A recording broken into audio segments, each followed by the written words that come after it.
गंगा पर हर 40 किलोमीटर पर अनुमानित माननीय मुख्यमंत्री जी के कार्यकाल में पुल बन रहा है।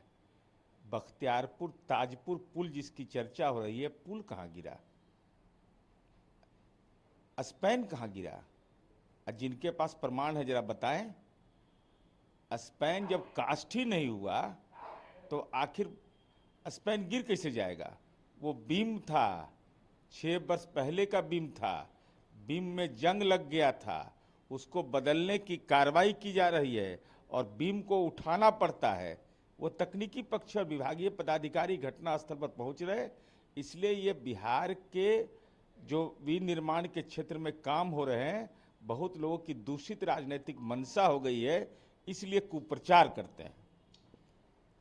राम मंदिर के बाद मुख्यमंत्री नीतीश कुमार ने कहा कि पुनौरा धाम का भी विकास होना चाहिए। उसको लेके उन्होंने प्रधानमंत्री को पत्र भी लिखा है। वहीं अयोध्या से लेकर सीतामढ़ी के बीच वंदे भारत ट्रेन की भी मांग की। माननीय मुख्यमंत्री नीतीश कुमार जी हर एक धार्मिक स्थलों के विकास के पक्षधर हैं, चाहे वह बौद्ध मंदिर हो, इस्लाम धर्म मानने वाले हों, और माँ सीता की वह परम स्थल है जिसकी जहाँ सब लोग श्रद्धा नवत होते हैं, पुनौरा धाम।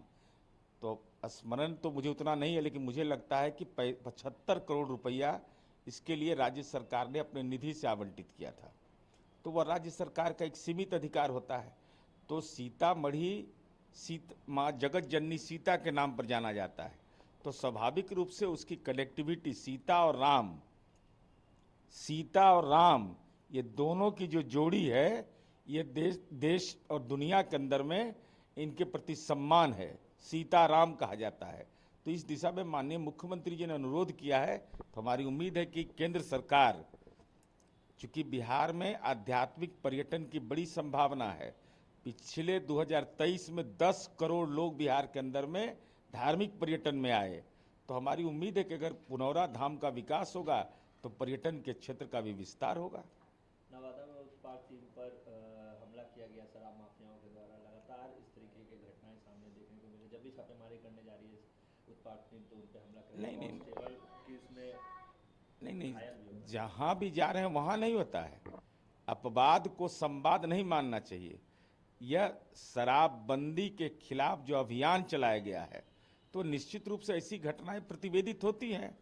तो जो उसमें दोषी माने जाएंगे, जो नामजद होंगे, उनको कोई बचाने वाला नहीं रहेगा, वो तो जेल के अंदर रहेंगे। और इसको चुनौती के रूप में लोग लेता है। हमारी सरकार ऐसा नहीं है कि घटना हो गई और उसको सामान्य रूप से लेंगे। अब कोई राजनीतिक हस्तक्षेप नहीं, जो भी उसमें गुनाहगार होंगे उत्पाद विभाग मुकदमा दायर करेगा और वो जेल की सलाखों तक पहुंचेंगे। गिरिराज सिंह ने कहा है कि वक्फ बोर्ड कानून बनाना जाना चाहिए जिसमें गरीब मुस्लिम महिलाओं को, पसमानदा मुसलमानों को जगह मिलनी चाहिए। और कांग्रेस का तो यही रहना, खाता ना बही, जो वक्फ है वही सही। वक्फ बिल के संबंध में ज्वाइंट पार्लियामेंट्री कमेटी बनी हुई है, मीडिया पार्लियामेंट्री कमेटी नहीं बनी हुई है। हर एक राजनीतिक दल को अपना पक्ष रखना है। जैसे हिंदू मंदिरों के लिए बिहार राज्य धार्मिक न्यास बोर्ड है, वैसे ही वक्फ बोर्ड है और ये कानून के तहत बना हुआ है। इसमें अगर कोई सुधार की कार्रवाई करना है तो पार्लियामेंट की ज्वाइंट पार्लियामेंट्री कमेटी में हर एक राजनीतिक दल को अपना पक्ष रखना है। तो मीडिया ट्रायल से बेहतर है कि अपनी पार्टी के नेतृत्व को आगाह करना चाहिए, उनको संदेश देना चाहिए, उनको सलाह देना चाहिए कि ये मापदंडों को इन पर विचार करे। और ज्वाइंट पार्लियामेंट्री कमेटी की रिपोर्ट आने के बाद पार्लियामेंट उस पर विचार करेगी।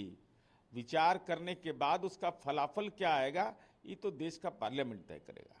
सम्राट चौधरी ने कल कहा कि लालू प्रसाद यादव और उनका परिवार ही सब कुछ है, बिहार से उनको कोई लेना देना नहीं है।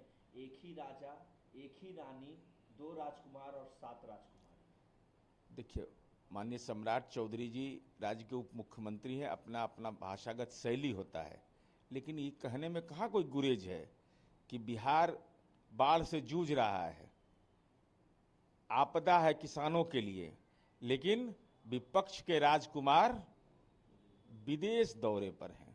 विदेश दौरे पर भी न्यायालय से सक्षम अनुमति लेकर करके, यह लोकतंत्र के लिए इससे दुर्भाग्य क्या होगा कि विपक्ष का नेता आपदा के समय राजनीतिक रूप से राज्य नहीं देश से लापता हो जाए।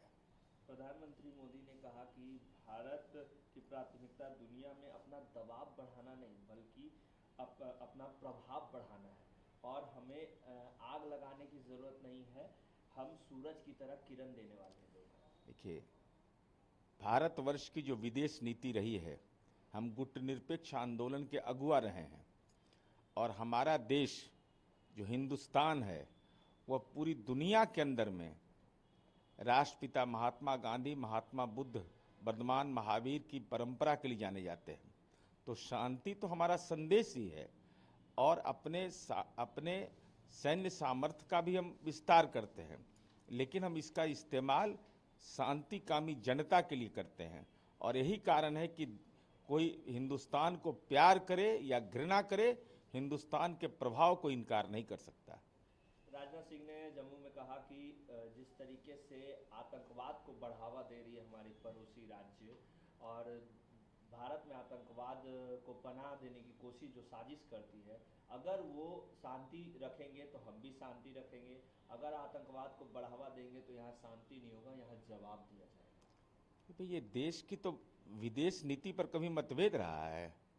पाक प्रायोजित आतंकवाद से जम्मू कश्मीर देश का मुकुट है, वो जूझता रहा है और वहाँ के नौजवान प्रतिकार करते रहे हैं, लेकिन लोकतांत्रिक अधिकार उनको लंबे अरसे के बाद मिलने जा रहा है।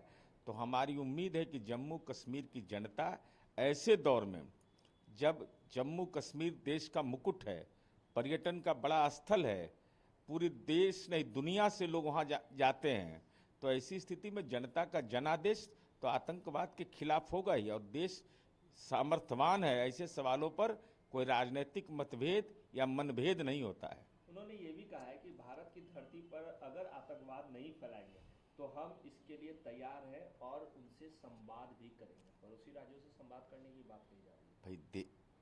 भाई ये तो हमारी परंपरा रही है। हम राष्ट्रपिता महात्मा गांधी को हम आदर्श मानते हैं अपना, तो स्वाभाविक है संवाद ही रास्ता होता है, तनाव रास्ता नहीं है। तनाव से और लोकतांत्रिक मूल्यों से जो समझौता करता है, वैसे राष्ट्र आज राजनीतिक दुर्दशा भोग रहे हैं। देख लीजिए बांग्लादेश का हाल क्या है, देखिए श्रीलंका का हाल क्या है। तो लोकतांत्रिक तरीके में सबसे महत्वपूर्ण पक्ष होता है संवाद, और संवाद राष्ट्रपिता महात्मा गांधी के पद चिन्हों पर चलकर हो सकता है। यही विश्व के अंदर शांति करने का पैमाना है।